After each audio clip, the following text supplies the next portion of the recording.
उत्तर प्रदेश विधानसभा चुनाव 2027 के मद्देनजर ब्राह्मण मतदाताओं को लेकर राजनीतिक चर्चा तेज है, क्योंकि राज्य की कुल आबादी में ब्राह्मणों की हिस्सेदारी 9 से 11% के आसपास मानी जाती है।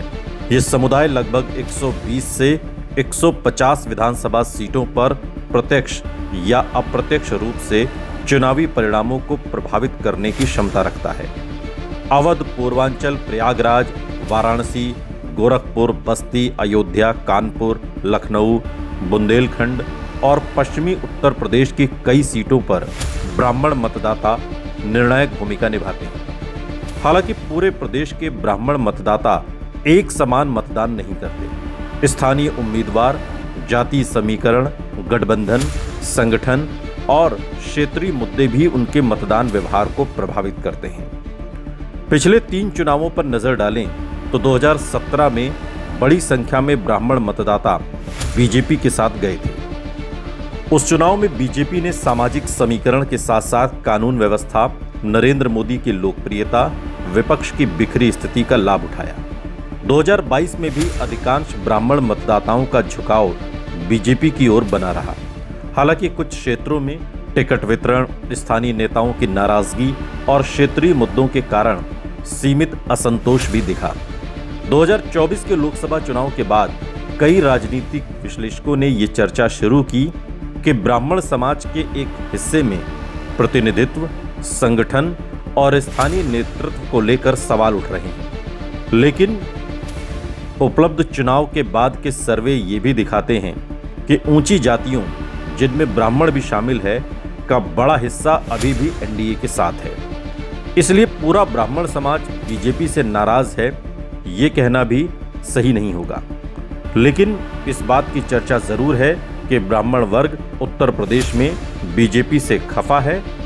समय के साथ साथ लगातार ये विकल्प भी सामने आ रहे हैं कि अब ब्राह्मण समाज किसे चुनेगा, बीजेपी को, समाजवादी पार्टी को या बहुजन समाज पार्टी को। तीनों ब्राह्मण मतदाताओं को साधने की कोशिश कर रहे हैं।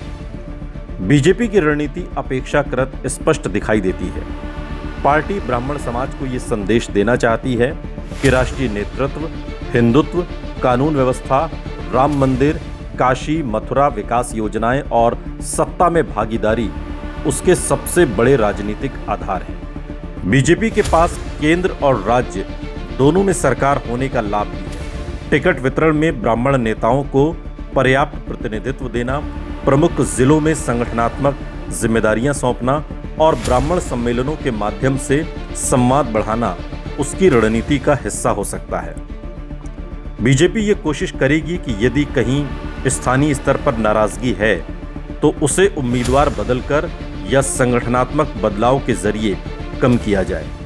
इसलिए बीजेपी की पहली प्राथमिकता अपने पारंपरिक सवर्ण वोट बैंक को एकजुट बनाए रखना होगी। दूसरी ओर समाजवादी पार्टी ने अपने पीडीए, पिछड़ा दलित अल्पसंख्यक अभियान के साथ हाल ही में पी का अर्थ पंडित बताकर ये संकेत दिया है कि वो केवल पिछड़ा दलित अल्पसंख्यक तक सीमित नहीं रहना चाहती, बल्कि ब्राह्मण समाज को भी अपने साथ जोड़ने की कोशिश कर रही है। जनेश्वर मिश्र की विरासत, ब्राह्मण नेताओं को मंच पर प्रमुखता, कुछ क्षेत्रों में ब्राह्मण उम्मीदवारों को टिकट और कांग्रेस के साथ संभावित तालमेल, इन माध्यमों से सपा ब्राह्मण मतदाताओं के एक हिस्से तक पहुंचने का प्रयास कर सकती है।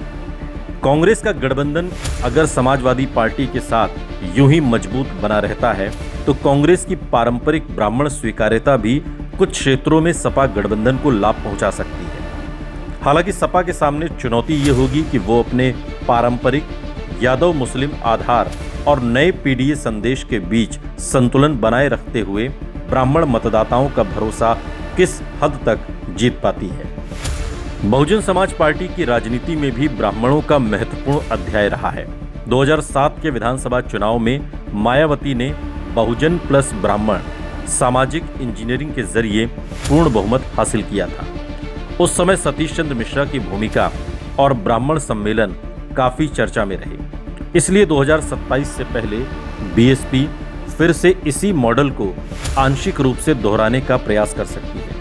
लेकिन आज की राजनीतिक परिस्थितियां 2007 से काफी अलग है। बीएसपी का संगठन पहले जैसा मजबूत नहीं माना जाता और हाल के चुनावों में उसका वोट शेयर भी घटा है। इसलिए ब्राह्मण मतदाता यदि बीएसपी की ओर जाते भी हैं तो ये काफ़ी हद तक स्थानीय उम्मीदवार, सीट की स्थिति और बीएसपी की समग्र चुनावी सक्रियता पर निर्भर करेगा।